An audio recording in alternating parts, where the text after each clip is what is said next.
Welcome back to Daily Wisdom, where every day we try to take a piece of God's wisdom and apply it to our daily lives. Now, if you want to track along with us exactly where we're reading, you want to download the Bible app to your phone. Then there's a link to that app in the description below, along with a link to another video that kind of shows you the ropes of how that app works. But let's jump into our reading for today. We are on day 4 of the reading plan, Experiencing God's Renewal. And we are looking at 1 Corinthians chapter 6, verses 19 and 20. But let's start with verse 19. The Apostle Paul writes, "Do you not know that your bodies are temples of the Holy Spirit who is in you, whom you have received from God?" He's asking a question.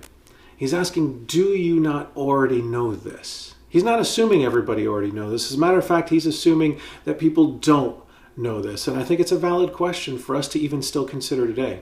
I think all too often we take for granted that God's presence is actually with us. And that's what Paul's reinforcing here, this idea that when you've chosen to follow Jesus, when you've chosen to live life God's way, His Spirit actually dwells. It coexists within us in these physical bodies. That's why he actually refers to these bodies as temples.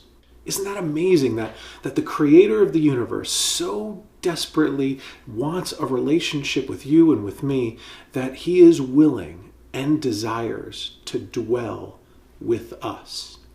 If we remember that God's presence was with us in this body, we might treat these bodies differently. That's kind of what Paul is talking about here. You know, so often we abuse these bodies. We hurt them.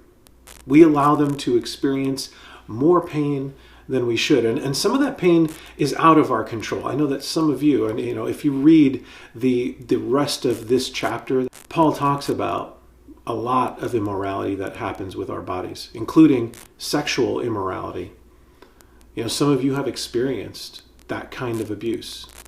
Some of you have hurt this body because of addictions that you've carried. It could be an alcohol addiction. It could be some other form of substance abuse. It could be a form of sexual abuse. It could be a form of any number of things where you have abused this body.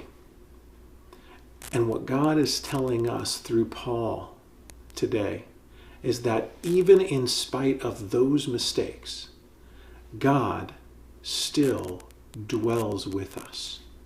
He's willing to look past those actions of our past and still dwell with us in the present. And Paul is reinforcing this idea that God's present with us in hopes that we will experience a change in the future. And think about this natural progression that we've gone through over the last few days. We started this whole reading plan out talking about a renewal of heart. That's a renewal that happens on the inside of us. And then we've talked about a change that happens in our mind, a change in the way that we believe. And wouldn't the natural progression, the next logical step be a change in body?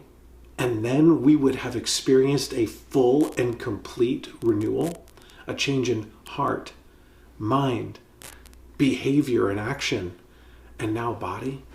But look at what Paul says next, because he really wants to make a further point. Check this out. He says in verse 20, "You are not your own. You were bought at a price. Therefore, honor God with your bodies." We were bought for a price. God loved and cared for you so much. He loves and cares for me so much that he was willing to make a sacrifice. And that was his son, Jesus, who was willing to die for all of those past wrongdoings. He was willing to sacrifice himself so that we could experience this renewal that Paul is talking about and that we've studied all of the last week together. That's why it's so important for us to remember that a sacrifice was made so that we could experience this renewal and honor God with our bodies. The decisions going forward, how we treat this piece of flesh that we exist in now, is so important because God dwells with us here. And think about how this all fits together. You know, I want to go back to this phrase that we talked about yesterday. We talked about how the renewal of heart and the renewal of mind affects our beliefs. And what we believe determines how we behave. It affects the decisions that we make and the words that we say. What we believe determines how we behave. And how we behave ultimately will impact who we become. Who are you becoming? Are you becoming the person that God desires for you to be?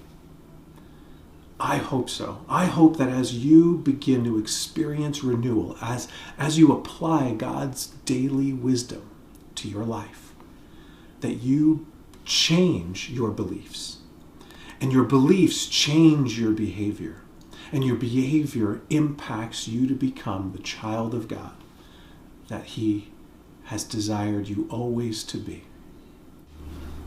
Well, that's our daily wisdom for today. Hopefully you found this video to be valuable. If so, go ahead and hit that like button. That'll help others to see it. And don't forget you can subscribe to our YouTube channel. And by doing so, your app on your device will let you know every time we've uploaded a new video.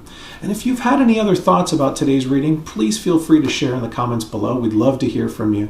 And that is all for today. We'll see you tomorrow.